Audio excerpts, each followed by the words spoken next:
우리가 지난 한 달 동안 신명기의 말씀 후반부를 함께 묵상하며 달려왔는데요. 신명기의 말씀이 여러분에게 어떻게 다가갔는지 좀 궁금합니다.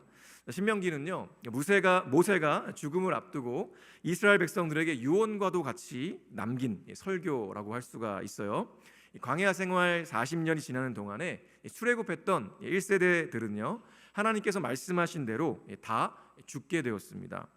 그리고 이제 광야에서 태어난 출애굽 2세대들이 이스라엘 백성들의 주를 이루게 된 주류가 된 것이죠. 그런 상황에서 출애굽 2세대들은요, 하나님께서 그 강대한 나라 이집트에서 어떻게 그들을 구원하셨는지 직접적으로 경험해 보지는 못했어요. 그리고 홍해를 가르시고 쓴물을 단물로 바꾸시고 반석에서 물을 내시는 그런 그 초기의 기적의 사건들을요, 경험해 보지를 못했습니다. 물론 광야 생활을 하는 동안에 매일 만나를 주시고 구름 기둥과 불 기둥으로 인도하시며 이스라엘을 대적하는 적들을 이기게 하시는 하나님을 경험했지만, 그 경험들은요, 이들의 부모 세대들이 경험했던 그 하나님 경험에 비하면요, 참 많이 부족했어요. 그렇기에 그들은 하나님이 얼마나 이스라엘을 사랑하시는지, 얼마나 위대한 분이신지에 대한 총체적인 지식과 알미 부족할 수밖에 없었죠. 사실 이 내용들을 쭉 보면서 저는 여러분 생각이 좀 많이 났습니다. 우리가 꼭 출애굽 2세대와 같지 않나라는 생각을 해본 거죠. 사실 여러분의 부모님 세대 또 그 위의 세대들은요, 한마디로 말하면 기독교의 황금기에 태어나시고 신앙생활 하셨던 분들이세요. 그리고 이 땅에서의 삶을 살아갈 때 경제 성장이 굉장히 가파르게 있었던 이 대한민국의 황금기를 사셨던 부모님들이시죠. 그래서 정말 때로는 우리가 너무 힘들고 어려운 또 가난과 또 어려운 그 고통 가운데 살았지만, 그럼에도 불구하고 우리가 정말 최선을 다해서 열심히 일하고 공부하면요, 그렇게 살아갈 길이 보이고 소망이 보이고 또 내가 이 사회 계층에서 올라갈 수 있다라는 소망이 있었던 시대가 바로 여러분의 부모님들 또 그 위의 세대의 우리 어르신들의 삶이었던 거죠. 그런데 이제 그런 시대는 지나갔고 경제 성장률은 정말 뚝 떨어졌고, 이제 더 이상 젊은 세대가 부모님들처럼 열심히 노력하고 공부해도 그만큼의 대가를 거두지 못하는, 그만큼의 열매를 거둘 수 없다고 여겨지는, 그래서 소망과 기대마저도 꿈마저도 사라져버린 시대를 살아가는 것이 바로 여러분의 세대인 거죠. 굉장히 우울하지 않습니까? 네, 이러면서 굉장히 우울하게 대답을 했는데, 여러분 그냥 살아가는 것 자체가 굉장히 뭐랄까요, 소망이 없으니 매일매일 눈을 뜨는 것 자체가 참 뭐랄까 쉽지 않고 기대가 되지 않고, 그렇게 절망과 좌절이 우리의 삶을 이렇게 우울하게 만드는 그런 시대를 우리가 살아가고 있다는 것이죠. 그래서 사실은 신앙도 마찬가지죠. 여러분의 부모님의 세대들은요, 그냥 그 당시에는 그냥 십자가만 딱 세워놓으면요, 정말 사람들이 몰려들어서 하나님을 만났고 하나님의 놀라운 기적적인 체험들도 많았고요. 그런 시대를 살았던 부모님 세대들이 그랬어요. 근데 오히려 지금 여러분들은 부모님이 교회를 다니셨던 분들이라 할지라도 오히려 그 신앙이 부모님 세대만큼의 그런 뭐랄까요, 드라마틱한 그런 신앙들이 없는 경우들을 많이 발견하게 됩니다. 아마 모태신앙의 친구들도 그럴 거예요. 모태신앙이지만 부모님이 경험할 수 없었던 모태신앙을 내가 모태신앙으로 살고 있지만 나의 신앙은 미적지근하고 교회를 왜 나가야 되는지 지금도 여기 나와 있는 지금도 고민하고 있는 분들도 있을지 모르겠어요.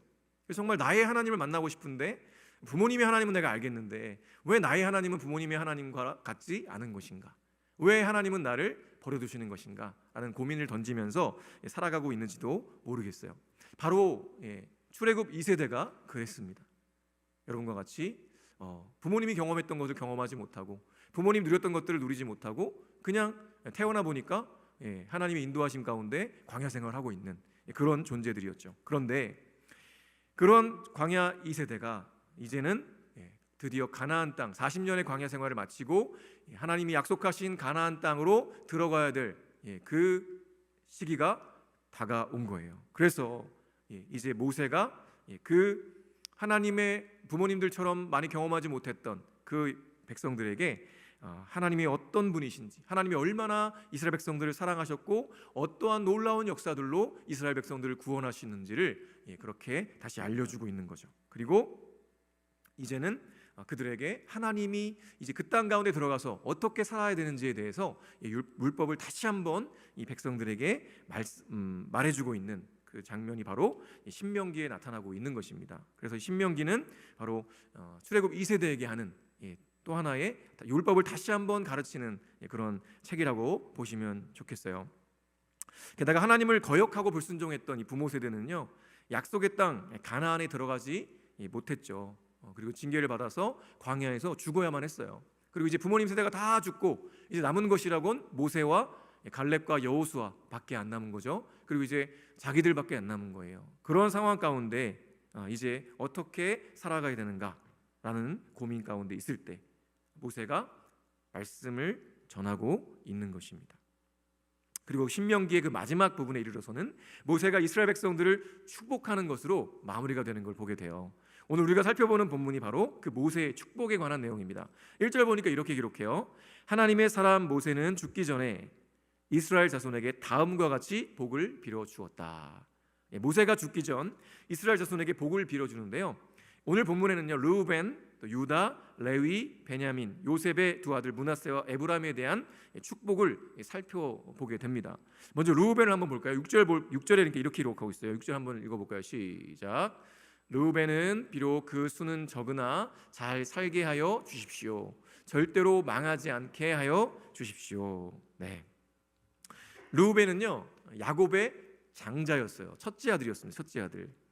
그렇지만 아버지 야곱의 첩이었던 빌하를 범한 죄로 인해서 야곱이 죽기 전에 이 12아들을 축복할 때 창세기 마지막에 보면 이 장자의 축복을 누리지 못하게 되었어요.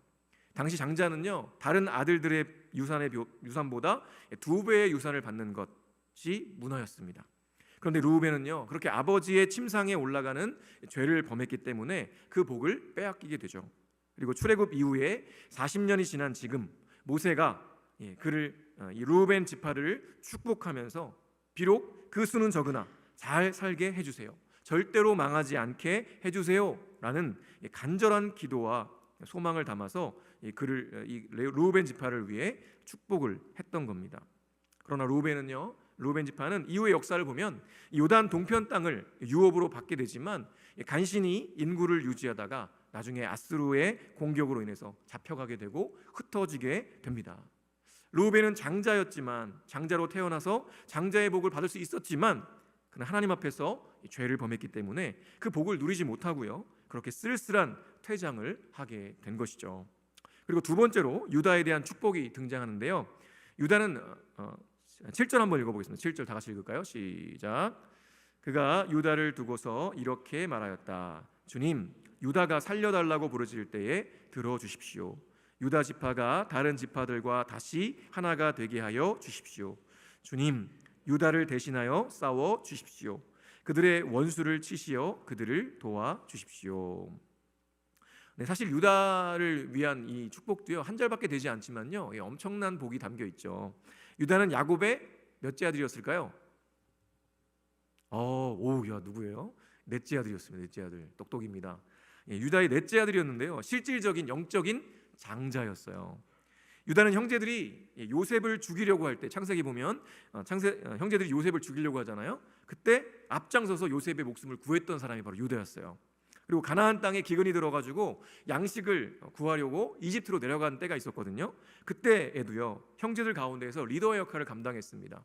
요셉이 총리로 있으면서 이 베냐민을 볼모로 잡고, 그리고 베냐민을 데려오라고 이렇게 얘기하면서 형제 시몬을 볼모로 잡고 갔다 와라 막 이렇게 얘기했죠. 그때 유다가 돌아가서 아버지 야곱을 설득합니다. 당신의 아들 베냐민을 데려가지 않으면 우리 다 죽는다 이러면서 아버지를 설득하고요, 형제들을 설득하고, 그렇게 해서 결국은 야곱의 가족이 이렇게 요셉을 다시 만나게 되고 다시 화해하게 되는 놀라운 그 일들 가운데, 그 드라마 가운데 굉장히 중요한 역할을 감당했던 사람이 유다였다는 거죠. 근데 유다는 그 이후로도요, 굉장히 중요한 역할들을 계속적으로, 리더의 역할들을 해내게 됩니다. 이 모든 것들이요, 본래 장자인 르우벤을 대신해서 영적인 장자로서 그래서 다윗과 메시아 예수께서 오시는 혈통으로 이어지게 되는 결과를 낳게 되죠. 그래서 모세의 축복에도 보면요, 이 유다에 대한 상당히 긍정적인 메시지가 주를 이루고 있다는 것을 보게 됩니다. 이후에도 유다 지파는 그런 역할들을 잘 해내면서 영적인 장자로서 다윗 왕이 태어났고 예수님께서 유다의 그런 혈통으로 오게 되는 놀라운 복을 누리게 되었습니다. 그리고 이어지는 것이 바로 레위 지파인데요. 이 레위 지파에 대한 축복은요, 다른 지파에 비해서 상당히 길어요. 8절부터 11절까지에 이르는데요. 왜냐하면 이 레위 지파가 약속의 땅에 들어가서 이스라엘 백성들을 하나님의 율법을 가르치고 또 지켜 순종하게 하게 하는 그런 중요한 역할을 해야 했기 때문이었습니다. 그런데요, 사실 레위는요, 그의 형인 시므온과 함께 야곱의 축복에서는, 즉 창세기에서 야곱이 축복할 때는요, 이 가나안 온 땅에 흩어져 살 것이라는 저주를 받았습니다. 왜냐하면 이 시므온과 레위가 여동생이었던 디나가 있었어요. 디나가 있었는데 디나가 이방인 이 하몰의 아들에게 강간을 당하게 됩니다. 그러자 이 하몰과 그 아들들에게 복수하기 위해서 계략을 꾸며서 결국에는 그 세겜 부족을 몰살시켜 버리는 것을 자행을 하게 됩니다. 그래서 그 땅 가운데에서 야곱이 그 사실을 알고 깜짝 놀라게 되죠. 너희 때문에 내가 이 땅 가운데 발을 붙일 수가 없다. 이러고 결국엔 도망가게 됩니다. 그런 일들이 벌어지게 됐어요. 그래서 야곱이요, 이 시므온과 레위에 대해서 저주를 내렸습니다. 그런데요, 놀랍게도요, 레위는 이 모세의 축복에서는요, 지금 오늘 읽은 대로 상당히 긍정적인 축복을 받고 있지 않습니까? 게다가 시므온은요, 아예 축복의 대상에 있지도 않아요. 성경을 읽어보면 이 모세의 축복에서는 이 시므온은 아예 이름조차 등장하지가 않습니다. 근데 레위는 등장하고요, 레위는 저주받았던 레위는 오히려 복을 받는 것을 보게 되는 거예요. 이상하지 않습니까? 왜냐면요, 시므온은요, 야곱의 축복 이후에도, 즉 창세기 49장 이후에도요, 그의 삶의 변화가 별로 없었어요. 그냥 그렇게 살다가 나중에 여호수아 19장에 가서 보면요, 유다 지파에 그냥 흡수되어 버리는 것으로 끝납니다. 그렇게 시므온은요, 역사 속에서 사라져 버리고 마는 거예요. 그런데요, 레위는 좀 달랐어요. 레위의 세 아들들을 통해서 형성된 이 레위 지파는요, 출애굽 후에 모세가 이제 십계명을 받으러 시내산에 올라가잖아요. 시내산에 올라가서 며칠을 있었을까요? 40일을 있었어요. 40일을 있었다는데, 여러분 생각해 보세요. 이스라엘 백성들이 출애굽을 했어요. 출애굽을 했는데 뭐 홍해의 기적도 경험했고, 뭐 만나도 받아 먹게 되고, 뭐 쓴물을 단물로 바꾸시고 막 이런 일들 경험했잖아요. 놀라운 역사들을 경험한 거예요. 그런데 그 엄청난 일들을 이루었던 지도자 모세가 산에 올라갔어요. 산에 올라가고 자기들이 밑에서 기다리는데 하루가 지나고 이틀이 지나고 일주일이 지나고 2주가 지나도 안 내려오는 거예요. 그러니까 이 백성들의 마음이 어땠을까요? 불안했겠죠. 무서웠겠죠. 아니, 그 광야 가운데에서 아무도 없는데 자신들의 유일한 지도자였던 이 모세가 사라졌으니, 그리고 어떻게 된 건지 아무도 모르니, 아론도 모르는 거죠. 그러니 어떻게 해요? 불안하고 염려가 되는 거예요. 그래서 뭐라고 합니까? 불평과 원망을 막 쏟아놓는 거예요, 아론한테. 야, 지금 우리가 다 죽게 생겼는데 모세는 어디 가지도 모르겠고 우리를 인도한 하나님은 어디 계시냐, 이러면서 막 난리를 친 거죠. 그랬더니 어떻게 아론이 그걸 거기서 버텼어야 되는데 그 불평과 원망을 이겨내지 못하고 어떻게 해요? 야, 너희들 금붙이를 다 갖고 와 해가지고 어떻게 해요? 녹여가지고 금송아지를 만듭니다. 금송아지를 만들어서 이걸 뭐라고 하는 거예요? 자, 이 봐라, 이 금송아지 봐라, 이것이 바로 너희를 애굽에서 이끌어낸 여호와 하나님이다. 말도 안 되는 일을 했던 거예요.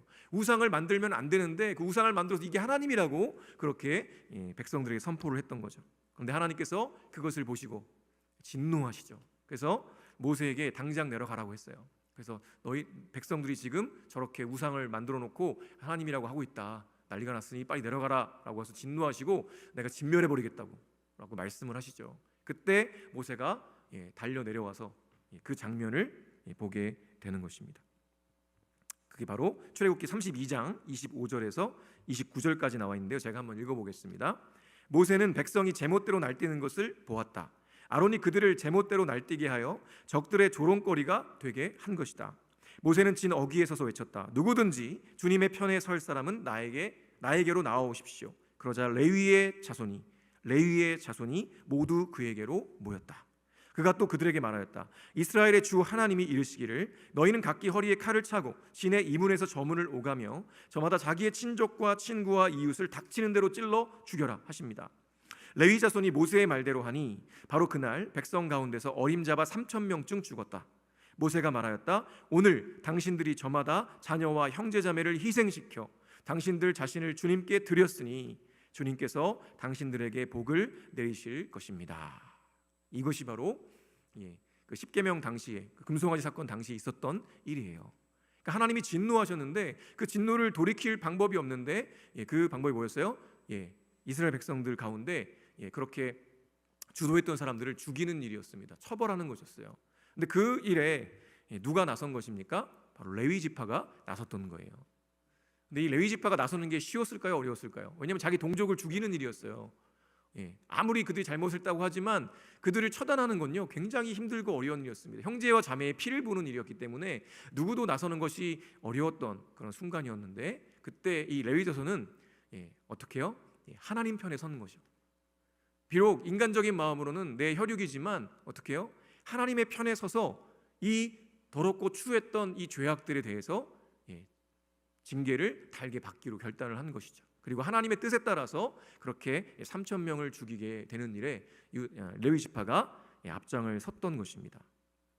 그래서 모세가 그들을 이제 하나님께서 당신들을 주님께 드렸으니 주님께서 당신들에게 복을 내릴 것입니다라고 축복해 주는 내용이 나와요. 그리고 이제 이런 일들이 여러 번 반복이 되면서 결국에는 마지막 이 모세의 축복에도요 레위 자손에 대한 저주가 아니라 축복의 메시지로 바뀐 것을 보게 되는 것입니다.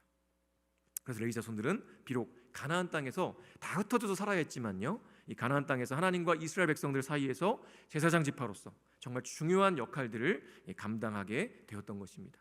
그리고 이어지는 축복은요 베냐민 지파인데요, 이 베냐민은 야곱의 12번째 아들, 그러니까 막내였어요. 어떻게 보면 막내이고 수도 적은 지파였지만 하나님께 사랑받은 지파로 표현이 됩니다. 그래서 나중에 이스라엘의 첫 번째 왕 누구죠? 이스라엘의 첫 번째 왕 다윗인가요? 사울 왕이죠. 사울이 첫 번째 왕이었는데 이 사울이 바로 베냐민 지파에서 나오게 되는 복을 누리게 됩니다. 이어서 마지막으로 이제 요셉 지파에 대한 축복이 이어지는데요, 유다가 영적 장자의 역할을 했다면 요셉은요 사실상 야곱의 12아들 중에서 육적인 장자의 역할을 했습니다. 왜냐하면 르우벤이 자신의 사명을 제대로 감당하지 못하면서 요셉이 실질적인 장자로서의 역할을 했기 때문이죠. 그래서 장자로서 다른 아들들보다 2배의 몫을 물려받았기 때문에 요셉의 두 아들이었던 므낫세와 에브라임이 이스라엘의 12지파로서 자리매김을 하게 되었던 것입니다. 17절 보니까 이렇게, 오늘 본문 마지막 절인 17절 이렇게 기록해요. 그들은 첫 수송아지와 같은 힘으로 황소의 뿔과 같은 위력으로 그 뿔로 만방을 들이받아 땅끝까지 휩쓸 것이니 에브라임의 자손은 만만이요 므낫세의 자손은 천천이다. 에브라임의 자손은 만만이요 므낫세의 자손은 천천이다. 이것이 바로 실질적인 장자로서 역할을 했던 요셉 지파에게 주어진 축복이었어요. 그런데요, 이렇게 너무나도 엄청난 복을 받은 이 에브라임과 므낫세는 이후에 어떤 삶을 살았을까요? 안타깝게도 가장 넓고 가장 비옥한 땅을 유업으로 받았던 지파였지만 이들은요 그에 합당한 섬김과 역할을 하지 못했습니다. 오히려 앞장서서 하나님을 배신하고 우상을 숭배했어요. 나중에 이스라엘이 남북으로 갈라질 때도요 북이스라엘 10지파를 대표하는 지파가 바로 에브라임이었습니다.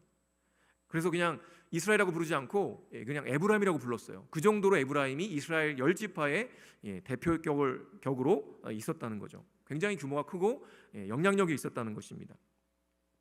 그런데 결국에는요 그 에브라임이 우상 숭배의 중심에 서면서 북이스라엘의 멸망을 가져오게 되는 거죠. 엄청난 복과 은혜를 받았지만 그 복과 은혜를 자신의 욕망을 위해 사용했던 이 요셉 지파의 몰락은요 우리에게 시사하는 바가 큰 것이죠. 여러분, 오늘 본문 말씀을 통해 우리가 깨달아야 하는 것이 있어요. 그것은 바로 복을 주시는 분이 누구인가라는 것입니다. 우리가 그저 모세의 축복을 보면서 더 많고 좋은 복을 받았으면 좋겠다, 유다는 좋겠네, 요셉은 좋겠네 하면 안 된다는 거죠. 오늘 말씀은 분명히 모세의 축복이지만 이것은 실제로 모세가 주는 것이 결코 아닙니다. 이것은 하나님께서 주시는 것입니다. 그러면 복의 주체는요 하나님이신 거예요. 그분이 복을 주시는 것이고 그분이 복을 주실 때 그것은 그저 우리가 잘 먹고 잘 살라고 주시는 것이 아니라는 것을 깨달아야 한다는 거죠. 유다에게 복을 주실 때, 레위에게 복을 주실 때, 또 베냐민에게 복을 주실 때, 요셉에게 복을 주실 때 하나님이 야 너희 지파 잘 먹고 잘 살아 이러면서 이렇게 복을 주신 것이 결코 아니라는 것을 알아야 된다는 거죠. 야곱의 축복도요, 모세의 축복도 분명한 것은 하나님께서 이스라엘 백성들을 축복하시는 데에는 분명한 목적이 있었다는 것이죠. 그것은 바로 이 세상 속에서 하나님의 법에 따라 살아가며 깨어지고 어그러진 세상을 하나님의 통치와 다스림이 충만한 하나님의 나라로 변화시켜 가라는 사명이 부어지는 것이었어요. 그래서 우리에게 복을 주신 것입니다. 그러니까요, 우리가 하나님께로부터 받은 복은요, 사명이에요. 사명. 왕이신 하나님께서 우리에게 주시는 사명이 바로 복이라는 겁니다. 자, 하나님께서 유다에게 영적 장자로서의 복을 주셨어요. 그러면 영적 장자로서의 사명을 다해야 하는 거죠. 백성들을 앞서서 이끌고 다른 이들보다 더 섬기고 사랑하고 헌신해야 합니다. 그래서 결국 백성들이 하나님을 온전히 사랑하고 따르도록 이끌어야 하는 역할을 감당해야 하는 거죠. 그 사명을 다할 때 하나님이 주신 복이 의미가 있는 것이죠. 레위는요, 받은 저주를 복으로 바꿔주셨어요. 그리고 그 복은요, 바로 이스라엘 백성들에게 하나님의 율법을 잘 가르쳐서 순종하게 하는 것이었습니다. 이스라엘 백성들이 오직 여호와 하나님만 섬기고 사랑하도록 인도하는 것이었어요. 가나안 땅에 들어가면 뭐가 있을까요? 가나안 원주민들이 살고 있죠. 가나안 백성들이 섬기던 우상들이 수없이 있었습니다. 가장 강력한 바알과 아세라 우상이 있었어요. 들어가면 반드시 이스라엘 백성들이 그 반한 우상들에게 마음을 뺏길 것을 아셨어요. 그래서 어떻게 해요? 레위 지파에게 사명을 주신 겁니다. 레위 지파에게 복을 주신 거예요. 너희가 이전에 저주를 받았지만 이제 너희가 복을 받을 것이고, 이제 너희가 이스라엘 백성들 가운데 나와 이스라엘 백성 사이에서 그렇게 제사장의 역할을 감당해야 된다. 너희에게 율법을 가르치고 그 율법을 이들이 지키고 순종하게 해야 된다. 오직 여호와 하나님만 사랑하도록 섬기도록 해야 한다라는 사명을 주신 것입니다. 그래서 저주를 복으로 바꿔주신 거예요. 그런데 그 일을 잘 못하고 자기 자신을 위해서 그 복을 사용하게 되면요, 하나님 앞에서 망하는 거예요. 요셉 지파는요, 실질적 장자로서 다른 지파들보다 2배의 복을 받았어요. 12지파 중에 2지파를 이루게 되는 놀라운 은혜를 입었습니다. 그뿐입니까? 실질적으로도요, 가장 넓고 비옥한 땅을 유업으로 받았어요. 그러면 하나님께서 그렇게 복 주신 이유를 잘 깨닫고 겸손하게 그 복을 사용해서 하나님의 나라를 이루었어야만 하는 것이 마땅한 것이죠. 그러나 이들은요, 그 엄청난 복을 자기 자신의 욕망을 이루는데 사용합니다. 사사기 7장과 8장에 보면요, 기드온이 이스라엘을 압제하던 미디안과 싸울 때 에브라임은요 나서지 않았어요. 뭐라고 말씀드렸죠? 에브라임과 므낫세가 가장 큰 지파였는데 므낫세는 그때 나왔어요. 근데 에브라임은 안 나왔어요. 그 미디안과 싸워야 되는, 적군과 싸워야 되는데 혼자 안 나간 거예요. 근데 에브라임이 가장 영향력 있고 가장 강한 지파였다는 거죠. 근데 안 나갔어요. 그러다가 싸움이 다 끝났습니다. 놀랍게도 기드온이 승리했어요. 300용사를 데리고 승리했어요. 그때 나타나서는 뭐라고 해요? 야, 기드온, 너 우리 무시하냐? 우리가 가장 큰 직속인 지파인데, 야, 너 왜 우리 안 불렀어? 이렇게 항변했다는 거죠. 딴지를 거는 거예요. 그들은요, 하나님께서 그들에게 주신 사명이라는 복을요, 하나님을 위해 사용하지 않고 자기 자신을 위해 사용했던 거예요. 백성들이 피 흘릴 때, 동족들이 피 흘릴 때는 가만히 웅크리고 있다가 하나님이 함께 하셔서 승리하니까 그때서야 나아가서 전리품 챙기겠다는 거죠. 그 엄청난 힘을 가지고도. 그 결과는 참으로 비참했습니다. 그렇게 에브라임은 이스라엘을 대표하는 지파였지만 결국은 다 멸망해버렸죠. 우리는 오늘 이 사실을 반드시 기억해야만 합니다. 여러분, 하나님께서 여러분에게 주신 복이 있습니까? 없습니까?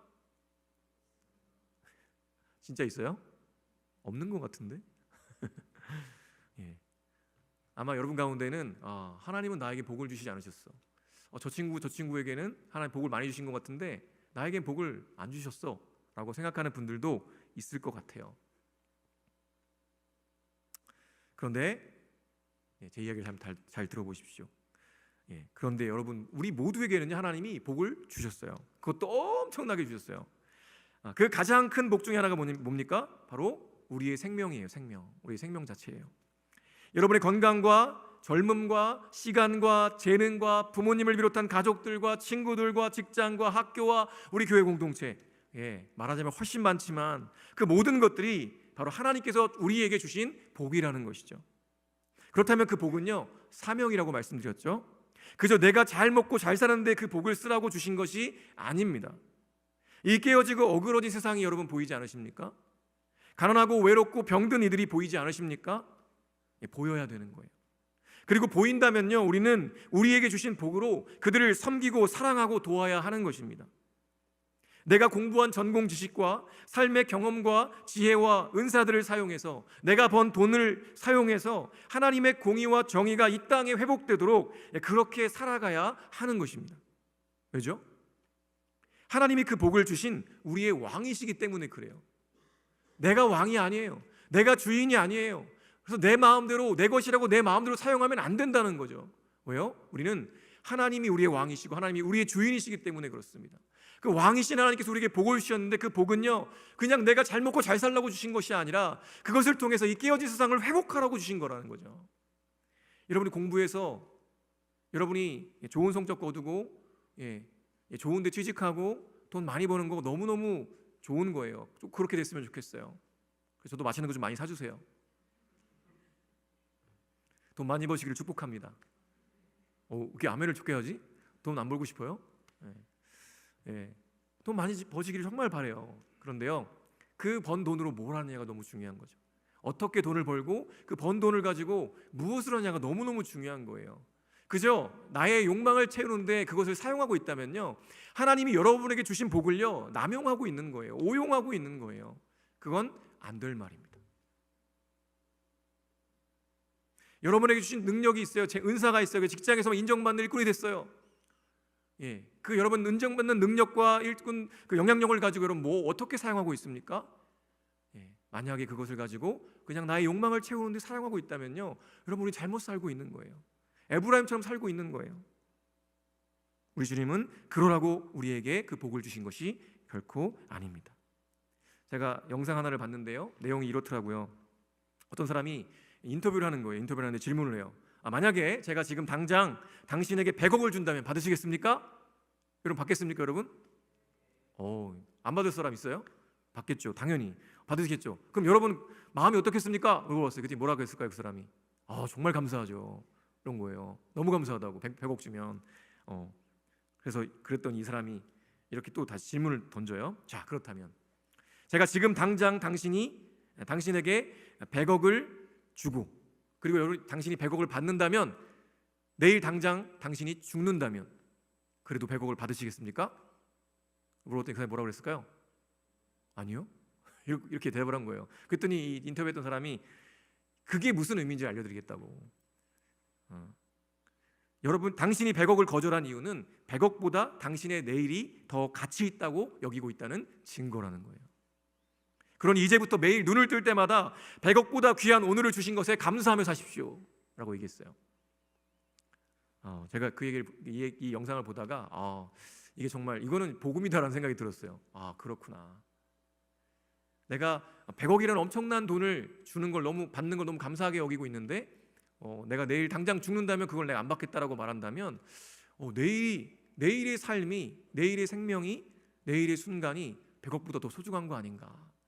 그렇다면 내가 내일도 눈을 뜨고 내일 하루를 살아갈 수 있다면 나는 정말 감사하며 살아야 되지 않는가라는 생각을 해보게 되는 거죠.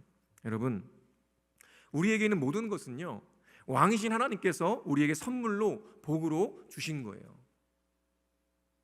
물론 어떤 분들은 나에겐 저주인 것 같아 라고 생각할 수 있습니다. 근데 레위도 그랬어요. 레위에게도 그에게 저주가 약속되었습니다.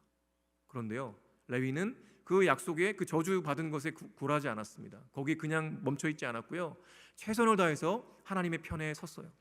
그리고 결국에는 어떻게 돼요? 저주가 축복으로 바뀌게 되는 걸 경험하게 됩니다.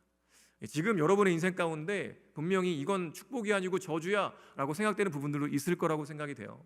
그런데요, 우리 하나님은 전능하신 분이시고요, 우리 하나님은 왕이시고요, 우리 하나님은 주인이시고요, 우리 하나님은 여러분을 끔찍이 사랑하시는 분이세요.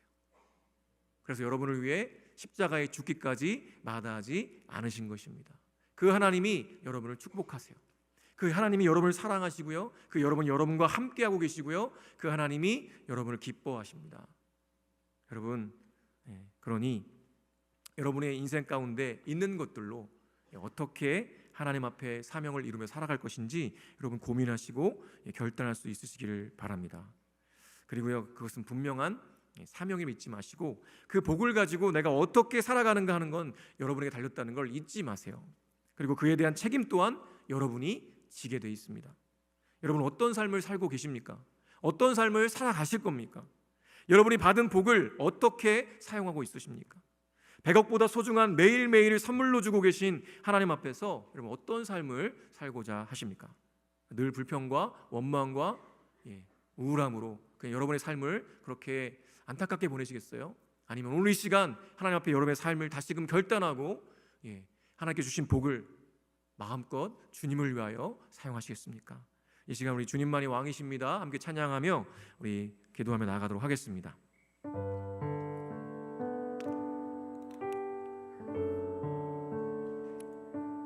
여러분, 우리 주님이 여러분의 왕이십니까? 여러분의 주인 되십니까? 정말 맞으십니까?